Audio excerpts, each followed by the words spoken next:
नमस्कार। आज 2 दिसंबर 2025 है। आज हम अब्दुल्ला मंसूर के एक बहुत ही जोरदार लेख की परतें खोलने वाले हैं। जी। इसका शीर्षक है हिजाब, अशराफियां, पितृसत्ता और पसमानदा पहचान का द्वंद्व। और इस लेख की शुरुआत ही एक बड़ी उलझन से होती है, मतलब एक विरोधाभास कह सकते हैं। हाँ बिल्कुल। एक तरफ हम ईरान में औरतों को देख रहे हैं फ्री फ्रॉम हिजाब का नारा लगा रही हैं और इसे पितृसत्ता का प्रतीक मानकर जला रही हैं। जी, और दूसरी तरफ अपने ही देश में भारत के कर्नाटक में लड़कियां हैं जो इससे अपना धार्मिक अधिकार बता रही हैं और इसके लिए अपनी क्लास तक छोड़ रही हैं। तो यही तो सवाल है, एक ही चीज, एक ही लिबास, एक जगह जुल्म का निशान और दूसरी जगह स्वाभिमान का प्रतीक। ये कैसे हो सकता है? लेख के मुताबिक ये कोई इत्तेफाक नहीं है, इसके पीछे एक बहुत गहरी सांस्कृतिक राजनीति काम कर रही है। और इस राजनीति को समझने के लिए मुझे लगता है कुछ शब्द हैं जिन्हें हमें पहले साफ कर लेना चाहिए। अशराफ, पसमानदा, ये शब्द बार बार आने वाले हैं। जी, ये बहुत जरूरी है।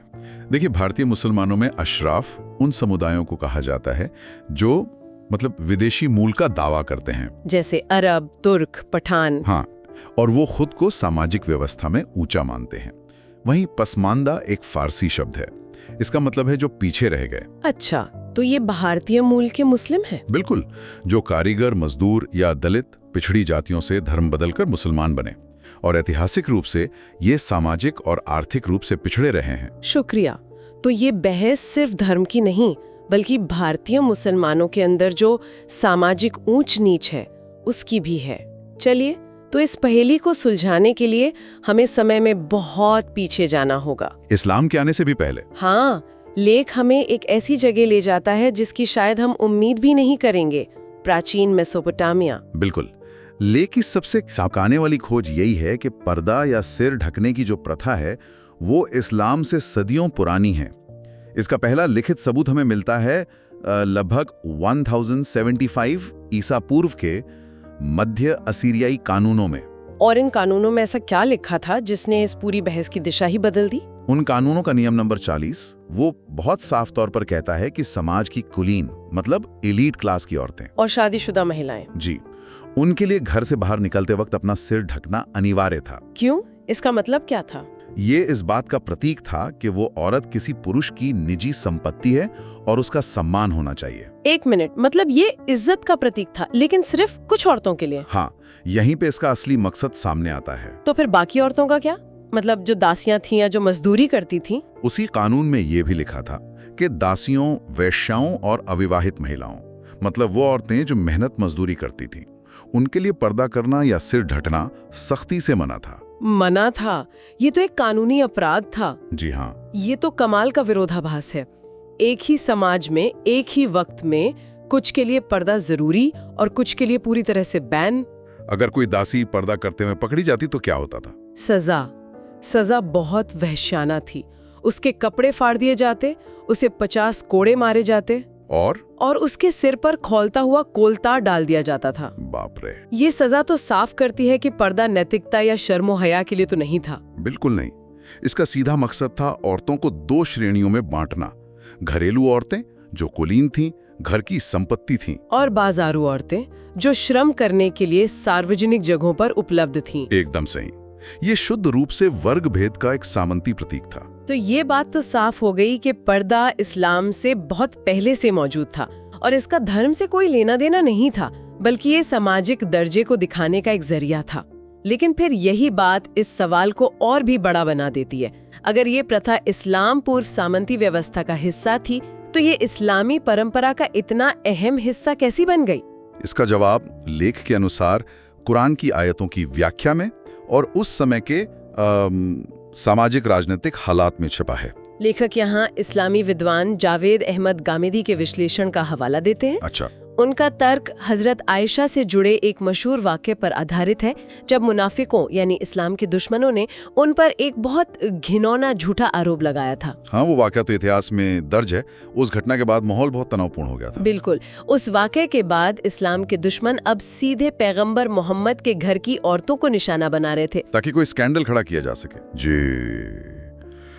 ऐसे नाजुक हालात में कुरान की सूरत 33 आयत 59 नाजिल हुई।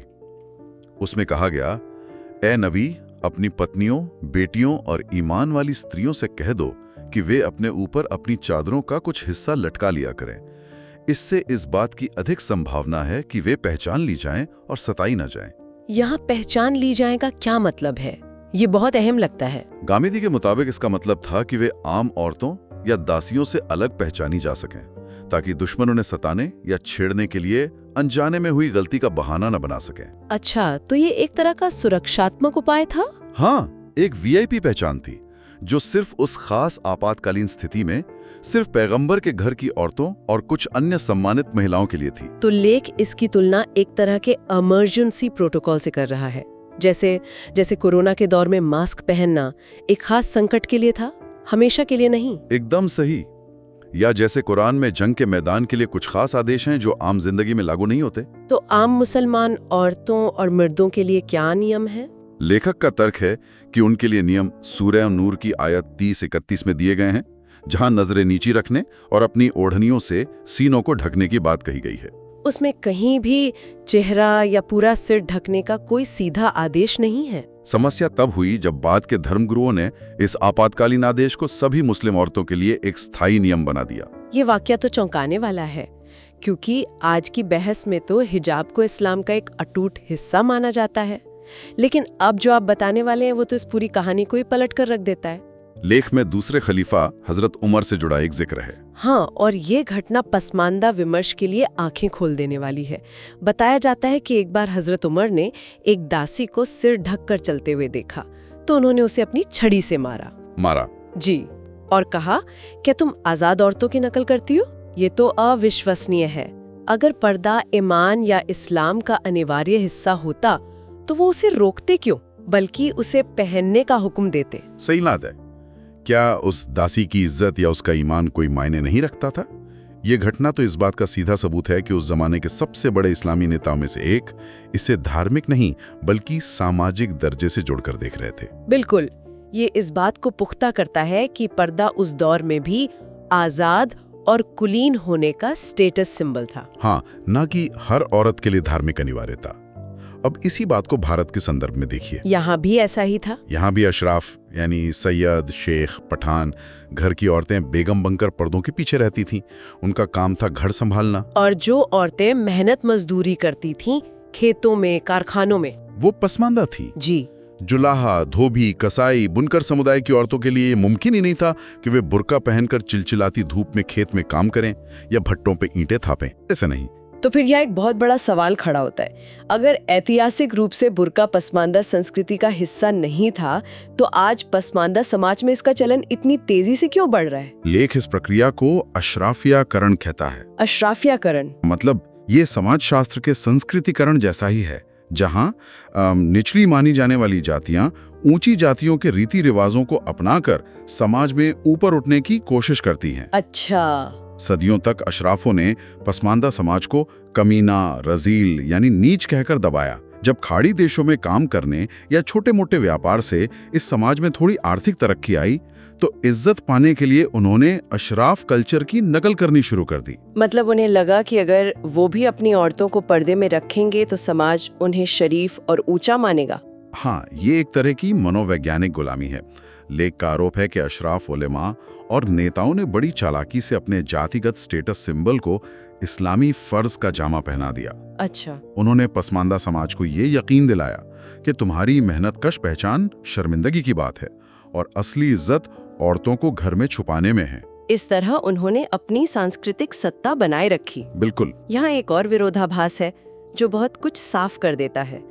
लेख कहता है कि जो अशराफ नेतृत्व आज हिजाब को मुस्लिम औरतों की पहचान बताकर सड़कों पर उतर रहा है, उसी वर्ग के बुद्धिजीवियों ने औरतों की आधुनिक शिक्षा का हमेशा विरोध किया है। यह एक बहुत ही महत्वपूर्ण बिंदु है।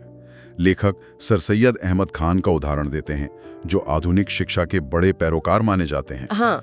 लेकिन वो औरतों की तालीम के बारे में लिखते हैं कि उन्हें बस इतना पढ़ाओ कि वो घर के काम, पति से मोहब्बत और बच्चों की परवरिश सीख लें। वो औरतों को भूगोल, गणित या अंग्रेजी सिखाने के सख्त खिलाफ थे। जी। और देवबंदी आलिम मौलाना अशरफ अली थानवी, जिनकी किताब बहिश्ती जेवर हर घर में पढ़ी जाती है। हाँ, उसके बारे में भी लिखा है। लेख के अनुसार उस किताब का एक बड़ा मकसद ही महिलाओं को ये समझाना था कि पुरुष उनसे श्रेष्ठ हैं और औरतों को अपनी गुलामी में ही गर्व महसूस करना चाहिए। उन्होंने तो लड़कियों के स्कूल जाने का भी कड़ा विरोध किया। हाँ, उनका तर्क था कि स्कूल में अलग अलग विचारों की लड़कियां मिलेंगी जो उनकी अखलाक यानी नैतिकता को बिगाड़ सकती हैं। यहाँ तक कि अल्लामा इकबाल, जिन्हें हमें क्रांतिकारी और आधुनिक शायर मानते हैं, उन्होंने भी औरतों की आधुनिक शिक्षा पर तंज कसा था। जी, उनका एक शेर है, लड़कियां पढ़ रही हैं अंग्रेजी, ढूंढ ली कौम ने फलाह की राह। जी, एक तरह का व्यंग्य था। तो ये सब मिलकर एक बड़ी साजिश की तरफ इशारा करता है। बिल्कुल, पहले औरतों की पढ़ाई लिखाई का विरोध करो, उन्हें ज्ञान से दूर रखो, और जब वो तमाम बाधाओं को पार करके किसी तरह स्कूल कॉलेज पहुंचने लगे तो हिजाब को उनकी शिक्षा की शर्त बना दो।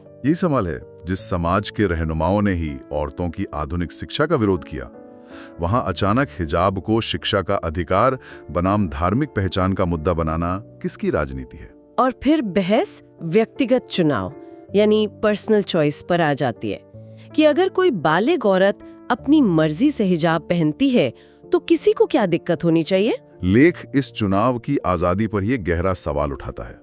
क्या ये वाकई एक बालिग औरत का पूरी तरह से आजाद व्यक्तिगत चुनाव है, या फिर ये 6-7 साल की बच्चियों की सामाजिक कंडीशनिंग और ब्रेन वॉशिंग का नतीजा है? हाँ, जब किसी बच्ची को बचपन से ये सिखाया जाए कि बिना हिजाब के औरत नंगी है या हिजाब पहनने वाली औरत ही पाक होती है और जन्नत जाएगी, तो बड़े होकर उसका चुनाव कितना आजाद रह जाता है। ये चुनाव नहीं, एक तरह का सामाजिक और मनोवैज्ञानिक दबाव बन जाता है। बिल्कुल। तो ये व्यक्तिगत स्वतंत्रता का मामला कम और एक समूह की धार्मिक भावनाओं और पहचान की राजनीति का मामला ज्यादा है। में एक महिला की व्यक्तिगत स्वतंत्रता का नहीं, बल्कि एक मजहबी समूह की सामूहिक भावनाओं का समर्थन बन गया है। और ये एक बहुत ही खतरनाक मानसिकता को बढ़ावा देता है। जी, जहां हिजाब न पहनने वाली महिला को खराब चरित्र का मान लिया जाता है, और इससे भी बुरा ये होता है कि अगर उसके साथ कोई यौन हिंसा होती है तो कई बार दोष उसी पर मढ़ दिया जाता है कि उसने भड़काऊ कपड़े क्यों पहने थे। सही बात है। तो हमने इतिहास देखा, कुरान की व्याख्या को समझा, भारत के सामाजिक ताने बाने में इसकी जगह को देखा। अब हम इस चर्चा के आखिर में एक बुनियादी सवाल पर पहुंचते हैं। क्या हिजाब, जो ऐतिहासिक रूप से सामंती और दास व्यवस्था में वर्ग भेद का प्रतीक रहा है, वो आज पसमानदा समाज की मुक्ति का प्रतीक हो सकता है? लेख का निष्कर्ष बहुत साफ और कड़ा है। वो इसे पसमानदा औरतों को पहचान देने का नहीं, बल्कि उन्हें समाज की मुख्य धारा से अदृश्य करने का एक षड्यंत्र मानता है। अदृश्य करने का? जी, अशराफिया पितृसत्ता ने औरतों को सदियों से समझाया है कि तुम्हारी इज्जत तुम्हारे हुनर या तुम्हारी मेहनत में नहीं, बल्कि तुम्हारे घर में छुप जाने में है। जबकि पसमानदा संस्कृति हमेशा से श्रम की, काम की संस्कृति रही है, जहां औरत और मर्द कंधे से कंधा मिलाकर परिवार चलाते थे। तो अंतिम सवाल ये है कि पसमानदा समाज को क्या चुनना है, अपनी मेहनत कश विरासत या अशराफों की नकल? लेख के मुताबिक पसमानदा समाज को यह तय करना होगा कि उन्हें अपनी बेटियों के हाथ में किताब चाहिए या उन्हें नकाब में कैद करना है। उन्हें अपनी मेहनतकश विरासत पर गर्व करना है या अशराफों की उस नकली तहजीब की नकल करनी है जिसने उन्हें सदियों तक दबा कर रखा। ये एक बहुत ही शक्तिशाली विचार है जो सिर्फ एक कपड़े के टुकड़े से कहीं आगे जाता है। और यहाँ हम एक विचार के साथ इस चर्चा को समाप्त करते हैं जो सिर्फ इस मुद्दे से नहीं बल्कि कई सामाजिक मुद्दों से जुड़ा है। हम कितनी बार अनजाने में किसी प्रभावशाली या ऊंचे समझे जाने वाले समूह के सांस्कृतिक प्रतीकों को अपनी आस्था या पहचान का अनिवार्य हिस्सा मान लेते हैं, और इस भूल की हमें और हमारे समाज को क्या कीमत चुकानी पड़ती है।